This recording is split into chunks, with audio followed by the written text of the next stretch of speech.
Assalamualaikum warahmatullahi wabarakatuh.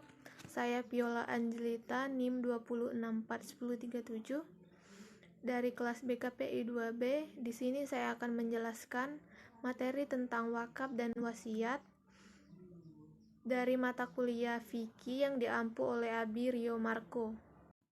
Yang pertama yaitu wasiat. Dalam syariat, wasiat adalah penghibahan benda, piutang, atau manfaat oleh seseorang kepada orang lain, dengan ketentuan bahwa orang yang diberi wasiat memiliki hibah tersebut setelah kematian orang yang berwasiat. Wasiat juga diartikan dengan lisah, atau memberikan pesan, perintah, pengampuan, dan perwalian. Dan secara etimologi adalah janji kepada orang lain untuk melaksanakan sesuatu pekerjaan tertentu semasa hidupnya atau setelah meninggal. Selanjutnya yaitu syarat-syarat wasiat yang berhubungan dengan rukun-rukunnya. Yang pertama, orang yang memberi wasiat disebut musi. Musi adalah orang yang memberi wasiat kepada orang lain untuk menguruskan harta sesudah ia meninggal. Untuk sahnya wasiat, pemberi wasiat harus memenuhi syarat yaitu balik, berakal sehat, dan dengan sukarela atau kemauan sendiri. Syarat yang kedua yaitu orang yang menerima wasiat disebut mushalahu. Mushalahu adalah orang yang diberi wasiat untuk menguruskan harta pemberi wasiat sesudah ia meninggal. Mushalahu harus memenuhi syarat yaitu orangnya jelas, baik nama maupun alamatnya. Ia ada ketika pemberian wasiat dan cakap menjalankan tugas yang diberikan oleh pemberi wasiat. Syarat yang ketiga adalah harta yang diwariskan, yaitu hartanya dapat diwariskan atau merupakan barang-barang bernilai.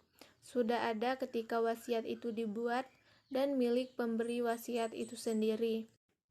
Syarat yang keempat yaitu sigat.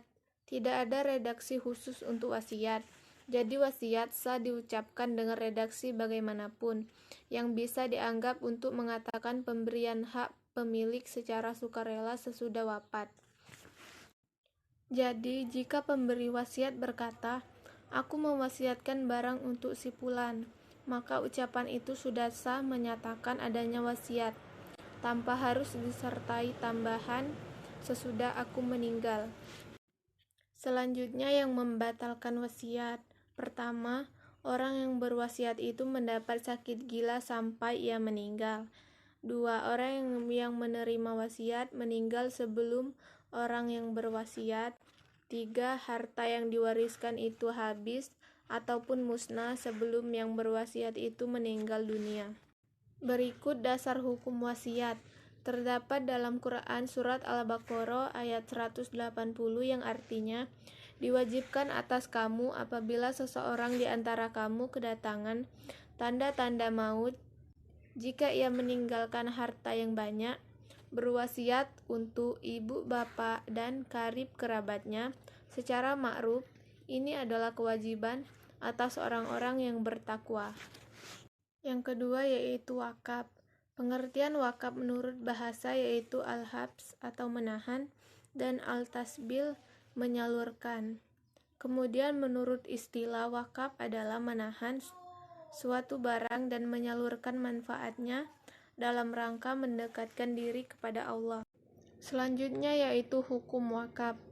Hukum wakaf adalah amalan sunnah yang dianjurkan. Hal itu berdasarkan firman Allah Subhanahu wa Ta'ala dalam Al-Quran, Yasin ayat 12 yang berbunyi, "Sungguh kamilah yang menghidupkan orang yang mati dan kamilah yang mencatat apa yang telah mereka kerjakan dan bekas yang mereka tinggalkan, dan segala sesuatu kami kumpulkan dalam kitab yang jelas." Yang terakhir yaitu rukun dan syarat wakaf.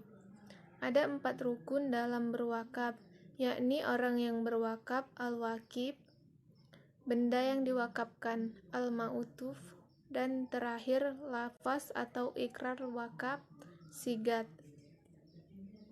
Selanjutnya yaitu syarat wakaf. Orang yang berwakaf yakni memiliki secara penuh harta tersebut, berakal, balik, dan mampu bertindak secara hukum.